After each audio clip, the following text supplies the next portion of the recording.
ये पूरी तरीके से पॉलिटिकल मोटिवेटेड अरेस्ट है। क्यों अरेस्ट किया गया है? पर्टिकुलर सत्येंद्र जैन साहब क्योंकि सह प्रभारी हैं आम आदमी पार्टी की तरफ से और आने वाले चुनाव पंजाब के अंदर बहुत महत्वपूर्ण है हमारे लिए, तो उसको डिस्टर्ब करने के लिए भारतीय जनता पार्टी की कॉन्स्पिरेसी है। ये अरेस्ट इलीगल है।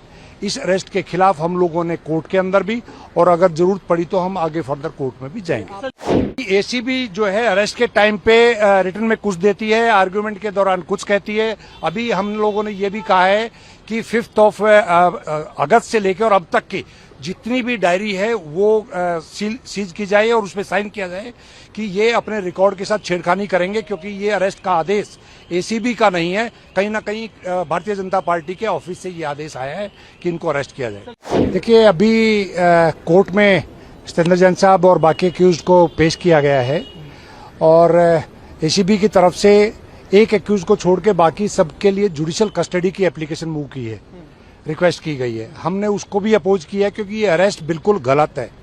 इस पे आर्गुमेंट चल रही हैं अभी, क्योंकि लंच टाइम हो गया है तो उम्मीद ये है कि 2 बजे के बाद दोबारा आर्गुमेंट शुरू होंगी।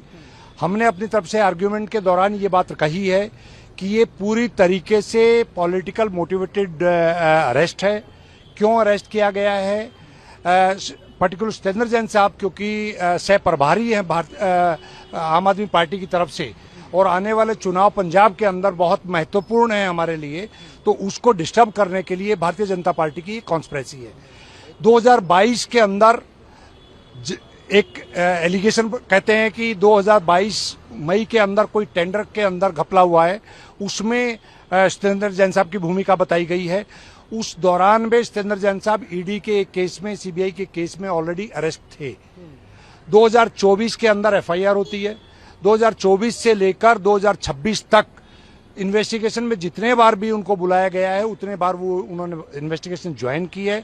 सडनली कल शाम को जिस तरीके से उनको अरेस्ट किया गया है, इन सब के बारे में अभी तक एसीबी की तरफ से कोई सफाई नहीं आई है।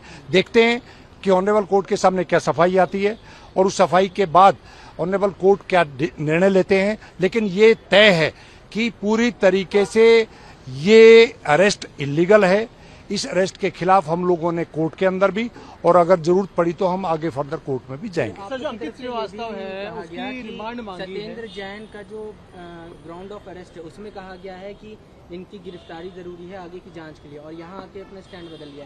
तो एसीबी के स्टैंड के ऊपर भी सवाल था कोर्ट में, आप लोगों ने सत्येंद्र जैन को लेकर। जी बिल्कुल, कि एसीबी जो है अरेस्ट के टाइम पे रिटर्न में कुछ देती है, आर्गुमेंट के दौरान कुछ कहती है। अभी हम लोगों ने ये भी कहा है कि 5 अगस्त से लेकर और अब तक की जितनी भी डायरी है वो सीज की जाए और उसमें साइन किया जाए कि ये अपने रिकॉर्ड के साथ छेड़खानी करेंगे, क्योंकि ये अरेस्ट का आदेश एसीबी का नहीं है, कहीं ना कहीं भारतीय जनता पार्टी के ऑफिस से ये आदेश आया है कि इनको अरेस्ट किया जाए। सर, जो अंकित श्रीवास्तव है उसकी 2 दिन की रिमांड मांगी है एसीबी ने। सर, क्या ग्राउंड है, किस लिए करना चाहते हैं? जब सत्येंद्र जैन को ही जेसी भेज रहे हैं तो अंकित श्रीवास्तव से क्या पता करना है? मेरे को लगता नहीं है, क्योंकि एसीबी की अभी उस एप्लीकेशन पे एसीबी की तरफ से कोर्ट क्वेरी मांगेगी तभी जाके क्लियर होगा।